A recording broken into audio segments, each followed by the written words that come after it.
Putting your needs first is not a selfish thing. It's something that's needed because we can't pour from an empty cup, and that's a real thing.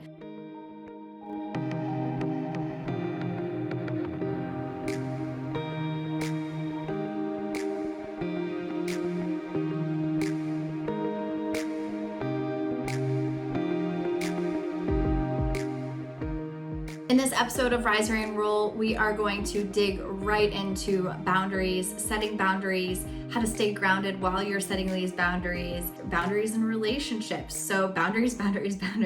Simply put, boundaries are the space between you and your partner, the space between you and your business. It is not the most comfortable space to create, but I'm sure that in the goals that you've created for 2020, you need the necessary tools to protect your space, protect your energy, pivotal for your success, imperative for your relationship to succeed at the most extraordinary levels. So today we're going to really explore into the tools and tactics to create a boundary, how to get clear about a boundary, how to communicate it, and how to stay grounded. So here we go. I don't know why I use numbers. What was that? What are numbers? I don't know what's happening. Bear with me for this video. I'm a little bit crazy because I've been staying in my office for the last 48 hours straight building content for you guys. Super excited about it. Boundaries are a really important thing. I got a note from somebody. She was asking how do I create these?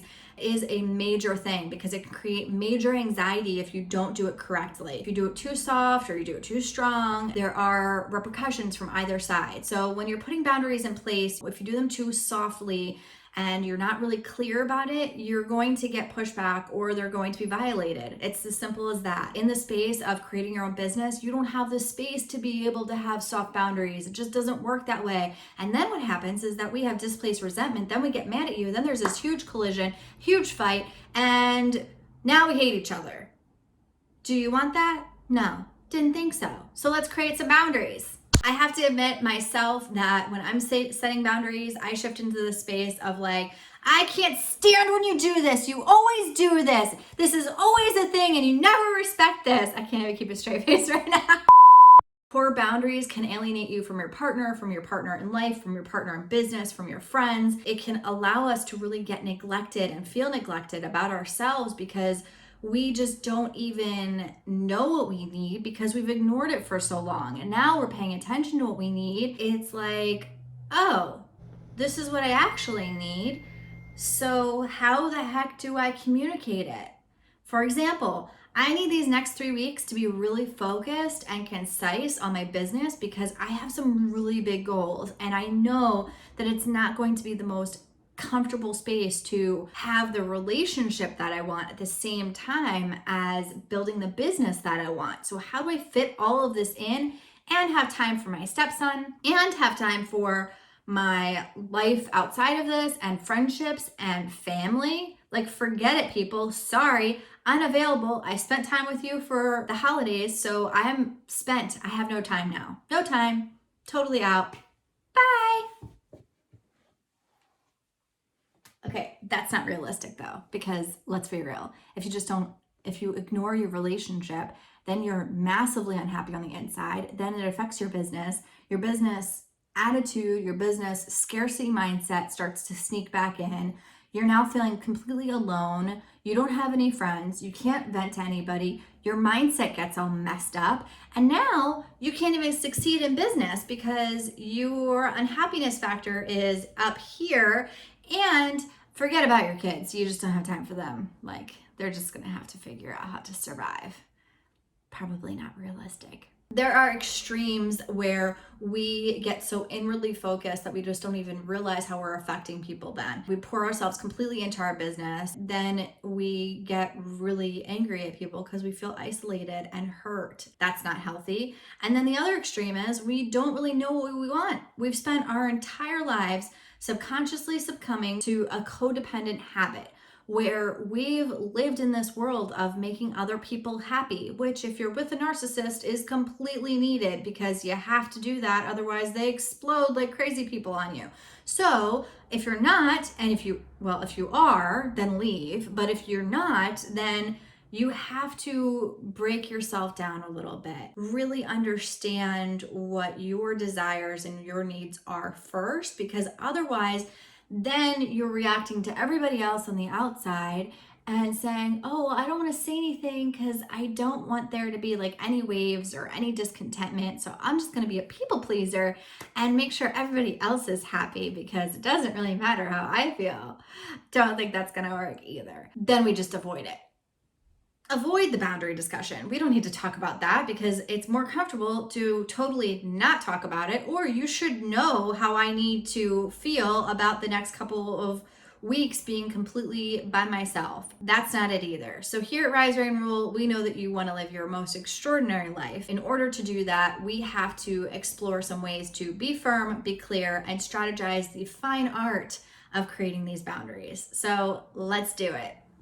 Step one, go into a space of how you actually feel about boundaries and really understand what you need in this space. That is the first step of getting clear with yourself. What crosses a line for you? What is not appropriate for you? What is something that you just can't stand? What are some of your pet peeves? For example, in business, for me, I don't like being pulled into a meeting about having a meeting to discuss a meeting. If it's on a willy-nilly schedule of somebody else, I find it to be very rude and condescending and very monopolizing of my time. I can't exactly express that because if I do and I'm like, you always do this, it's not gonna go over super well and it's not very professional.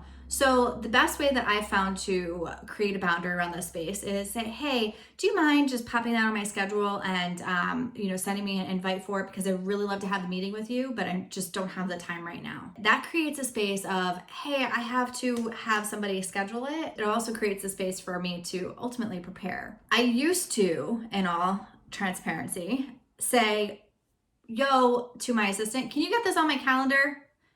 In front of the other person, because I just didn't have the time or the self-awareness to understand that, like, wow, that's really rude. Being kind and considerate of other people's time and being kind and considerate of the situation at hand is key. By being warm, you can still be clear and direct at the same time, which brings me to my next point.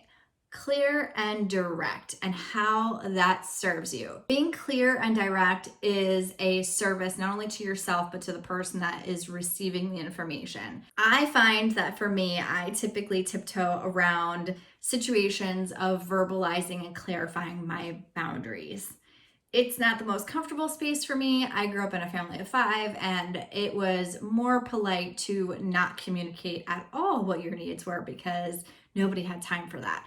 So, for example, I'll give you one for Brendan and I. We'll be sitting on a couch, fire going, and I'll be digging into my phone and like editing something, and he'll be like, hey babe, I want to share this with you. And he'll just jump right into this conversation. And it's really not a good time. And admittedly, in the past, I'd be like in my head, well, obviously I don't have time for this. Or just kind of give them the side eye look and silent treatment, which is super awkward. So instead, now what I do is I'm like, hey babe, can you give me like 10 more minutes? And then I'll be able to give you my undivided attention because I think that you deserve that. Is that okay, or is it urgent? And by asking the urgent question, and it very well might be urgent, you have to be aware of your audience, because some people think that everything is urgent. And I really don't understand the whole idea that everything is urgent, because it's really not. The Facebook notification that you just got of somebody liking it that you haven't spoken to for 10 years, not urgent. Your mother saying, hi, how are you?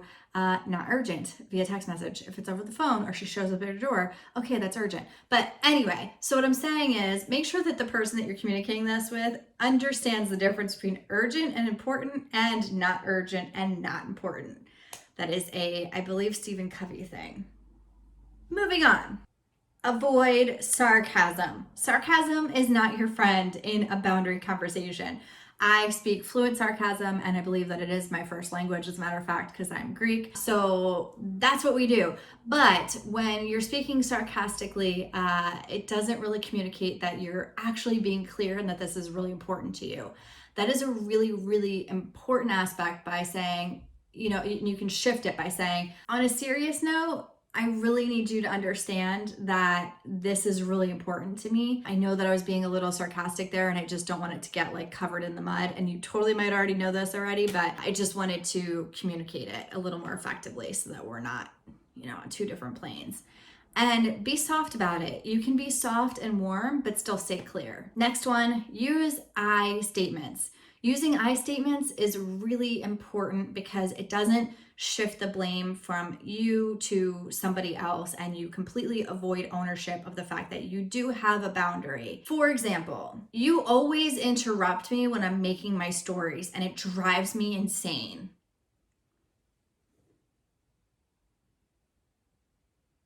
Not cool. I don't want to talk to you if you're going to be like that.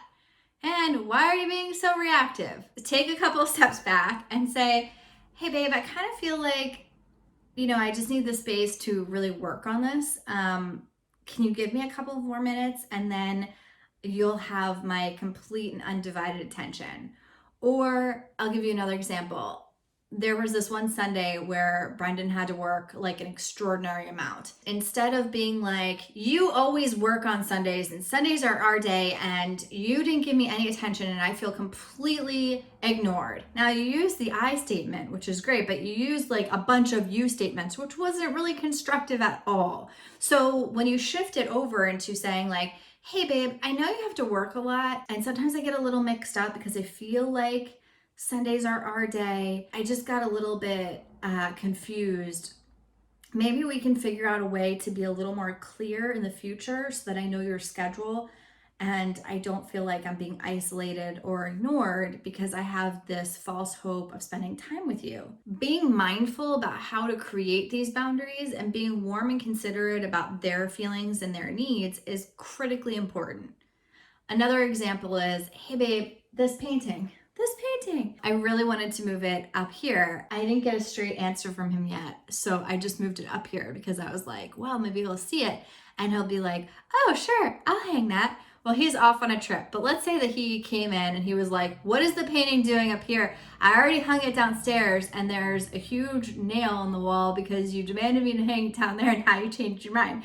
So, which is totally real. I might just be like, hey babe, what did you think of the painting up here? Like, does it fit up here or should I leave it downstairs? Because I know that you already hung it and I really appreciate that.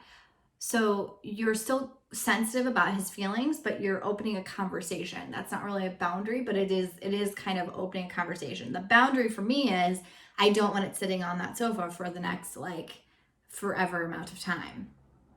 Last piece is to get grounded. Be grounded in your boundaries and in yourself, and be understanding with where you are positioned in the realm of your needs. Putting your needs first is not a selfish thing. It's something that's needed because we can't pour from an empty cup, and that's a real thing. If somebody's coming at you and being very reactive and critical to your boundaries and your needs, that's on them. And sometimes we can react within ourselves and feel really guilty about it because we're like, oh my gosh, I feel so guilty. I feel so bad. Don't go there. You are trying to communicate something to somebody and you're trying to be warm and loving about it. That's great. And it's important that you're warm and loving and communicating, especially in a relationship. In business, I used to get really guilty feeling about not having the space for everybody. And it was really overwhelming. When I shifted my space into having people schedule things and having people get on my calendar, it gave me space for me, my work, and what I needed to get done. And that was imperative to my success. I know that you guys probably have some really big goals for 2020, and I know that you guys really want a healthy, happy relationship. And in creating those aspects, communication is key. And collaboration is key. Understanding that the other person might have some needs around this that might have a counter offer is not a bad thing. And hearing them and understanding where they're coming from and being receptive to it is really a big part of a relationship, a big part of compassion. So challenge yourself to set these boundaries, be really clear, really rise and reign with the most extraordinary life that you desire. Thanks for tuning in, guys, and have a beautiful 2020. Here we go.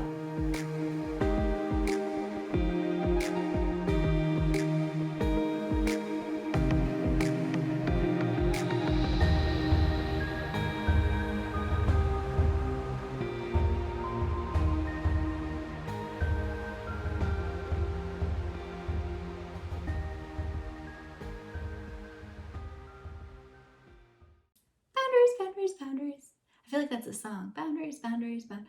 Anyway, I'm not going to sing because that's terrible. Okay, cut.